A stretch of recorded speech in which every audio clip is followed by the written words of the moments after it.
We heard about Rhodes Scholar through various friends, and we decided that we wanted to go to Maine, and I'd always wanted to go on a windjammer cruise. Going to Maine for the first time, I wasn't sure what to expect, but it was just fantastic from day one on. It was just a cute little town of Camden.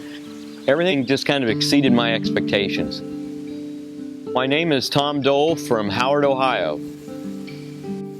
Angelique is a Brixham trawler. She was designed by Amiro Gabato, who lived right around the corner from where we are. She was designed and built in 1980 and started in the windjammer trade. So she depicts a boat that was built 1890s or so. She's 130 feet overall, 95 feet on deck. She draws 11.5 feet, about a 25-foot beam. My name is Dennis Gallant, and I grew up in western mountains of Maine in a town called Bethel.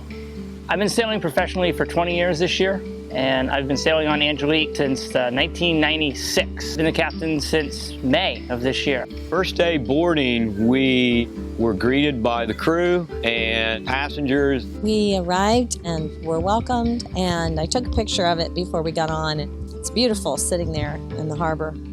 I'm Rosemary Loudon, and I'm from Greenwich, Connecticut. Sherry Dole, Howard, Ohio. When the folks come aboard, of course, many of them have never been aboard a craft like this. We have a little bit of chit-chat, and then we introduce each other. My name's Bud Warren. I grew up in the Bath, Maine area. On this trip with Rhodes Scholar, I'm acting as group leader, historian, coordinator. It's been my dream for many years, my husband and I, to go on a windjammer, and it's a beautiful boat. It's very well maintained. They're polishing the brass every single day. We're included. We can help with the sails. We can help with lowering the dinghies. It is well maintained, beautifully run. It is full of delightful young people who are taking care of our every need and making us very happy. All the crew members, down to the galley people, our teachers. The ship is a teacher. The environment is a teacher. It's really perfect for Rhodes Scholar. My name is Katrina Fenton. I'm from Nashua, New Hampshire. I'm the naturalist aboard. I'm here pointing out the local flora and fauna of Penobscot Bay.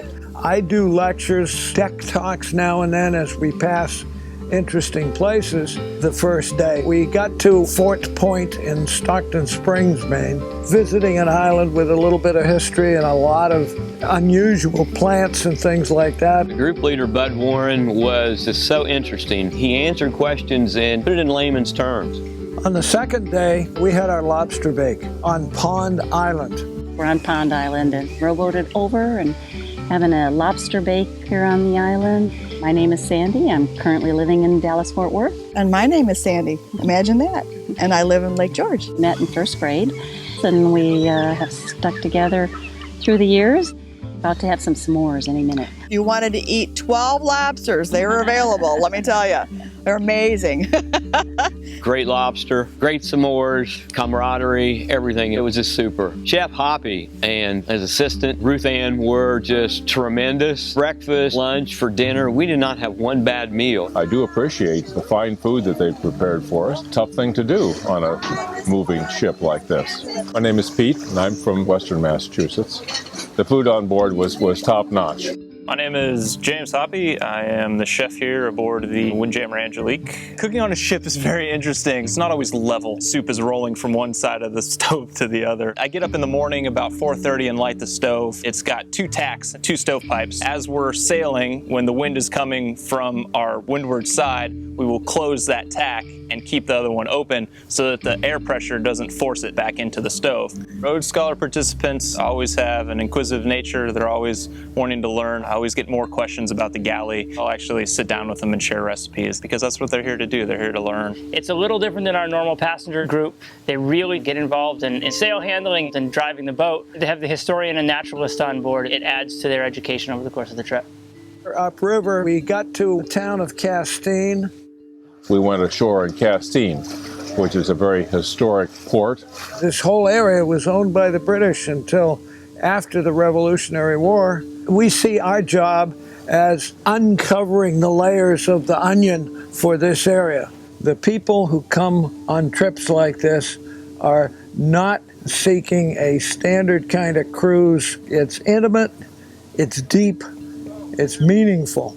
World Scholar participants are lifelong learners, and typically they're very adventurous people. They really enjoy that one-on-one communication with each other. I think we have some maybe lifelong friends. Just like my wife and I looking for adventure, I would definitely recommend Road Scholar to others. It was just awesome.